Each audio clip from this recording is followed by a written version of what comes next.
This is my first Danny Brown album. I saw how excited people were about Stardust dropping on Reddit, and so I automatically added it to my queue on Friday to check it out, and I'm glad I did. As soon as I heard the guitar chords on Book of Daniel, I said I already like this. And same with What You See. And I like the message of the first song a lot too. Like, I'm not doing this for the accolades, I'm doing it for me.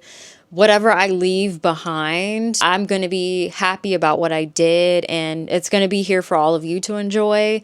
I really like that message a lot. And here's where the hyperpop elements come in for me, especially in Copycat, because I did feel that Charlie XCX vibe to it, and Sophia as well. I know Charlie is a huge name in that space right now, but I mean, that's where everybody's mind is gonna go to for a minute now. And I like the song Copycats. I just think that I was into the chorus more than the verses. And I think it's the same for me personally for Flowers and Baby With Me. Baby With Me liking the choruses more than the verses, but I think the verses on each of those songs will grow on me the more I listen to this album. I felt like I was losing my mind on 1999 and like my brain was tickled. The sounds and the crunchiness to all of them just made me feel fuzzy, if that makes any sense. The End and Lift You Up were also both automatic favorites. Lift You Up. Can we take a moment? It's hard not to dance to that song because it's just got that feeling to it, that housey feeling, and the lines about never getting up and doing anything and then wondering why things aren't working out. Please, messages in hip hop like this are needed. Messages like that are needed in general, but we just need more of everything that was mentioned within the album. Him sharing about addiction towards the end of the album was so heart-wrenching and really nicely written. And I've mentioned vulnerability in hip-hop before on this channel, but this is another moment where I'm going to highlight that here. Because again, it's not easy to open up about struggles and addiction within music all of the time. I recently saw where a rapper, I can't remember his name, but he was made fun of for doing DoorDash on the side. And people on social media were giving him a hard time for that, when it's like, times are hard right now. People have to do what they have to do, whether they're in the entertainment industry in some capacity or not. And for him to come out and just be like, yeah, I was in those videos. That was me.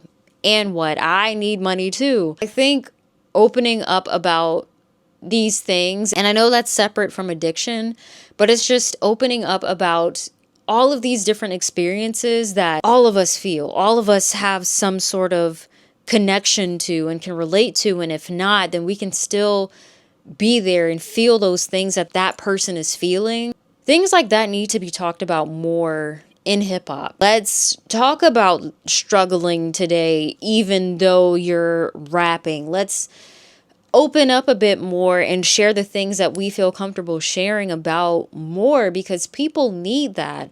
I think we right now are in a state with hip hop where the same themes are just overblown and people get so tired of hearing the same things over and over again.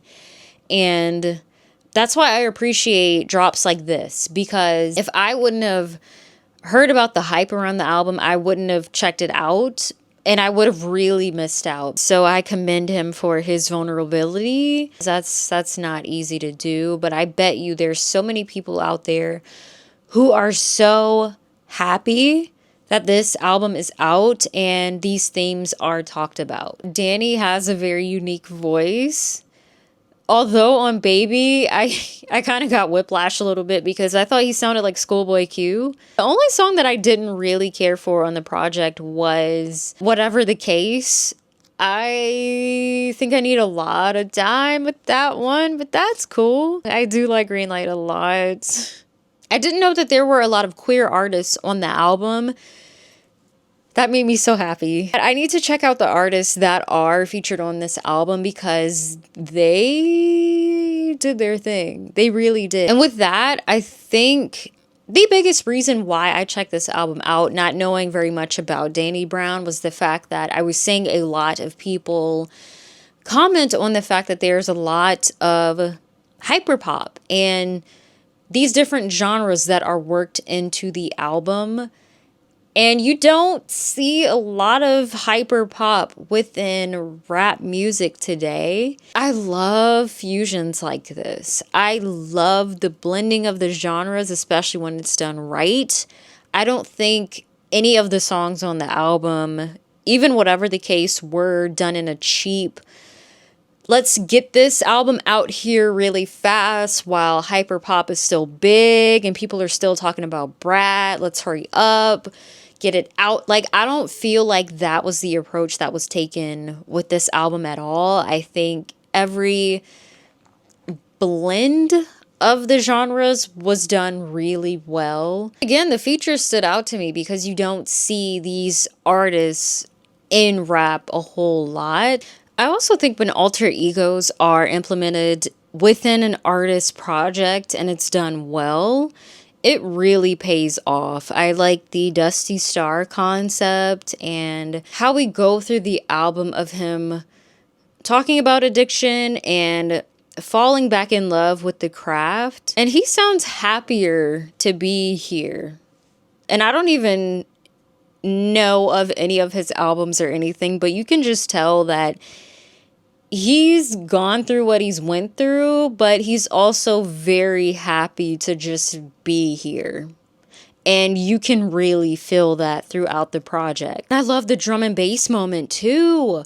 That was so cool. For me, drum and bass really reminds me of Cartoon Network. Well, Adult Swim, when we used to go from Cartoon Network and then it would go into that. And Adult Swim had the best bumpers. Oh my God, with the black screen and the white text. I miss it so bad. I was like 12, like a kid, 12, something like that, watching Robot Chicken late at night and being slightly creeped out. I was like, what the fuck is this? And then I still sat there and watched it. But yeah, overall, the album is very energetic. And it's a great ride, emotional at times. I thought the writing was really introspective and honest and exciting because, like I mentioned before, he just seems so just elated to be making the album. I also think that he might be responsible for a lot of fusions that we might see in hip hop today, which I welcome it with open arms. Please do the thing. Like, let's get out here and let's experiment with hip hop again. Please, let's do something different. This is another reason why an album like this is very much in demand. The album is just overall very vibrant, chaotic, honest. It's him confronting himself about things. It's colorful, it's spunky, and the blending of genres gives way to a lot of interesting chord progressions. Just a fun ride, man. It was nice to listen to something this different today, where we are in hip hop, where there's like nothing charting, which I'm not one that like really cares for the Billboard charting and whatnot. Like, if one of my favorite artists does well, of course I'm going to be happy, and they're like, they got a #1 or a #3 or whatever.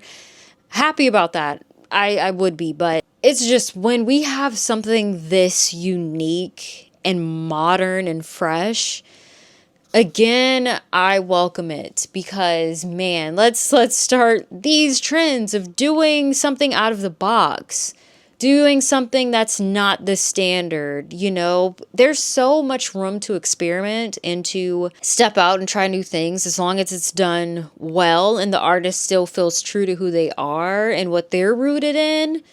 Then yeah, let's do it. It's about survival and purpose and meaning and growing, and I think all of those themes were expressed so well in the album. My favorites were Book of Daniel, Copycats, Flowers, Lift You Up, Greenlight, What You See, Baby, and The End. Lift You Up just jumped out at me as like my favorite of the favorites because, oh my God, that song. It reminds me of Little Homies by Vince Staples from Dark Times. Just that dancey, easygoing, nice feeling song within an album that's surrounded by these deeper themes, but you've got that moment where it's just like, let's just fucking dance. Like, let's just have a good time. That's what that song reminded me of. I'll be replaying this album a lot too, I think. I feel like just because of how unique it is and how honest and how I'm getting to know Danny Brown for the first time through this album, and I think it's a great introduction to him. But if you are a fan of Danny Brown, let me know what other albums, songs, whatever to check out. The other light just decided to die on me, so I'm gonna cry. Like the video, please subscribe to my channel, and I will talk with all of you in the next video. Bye!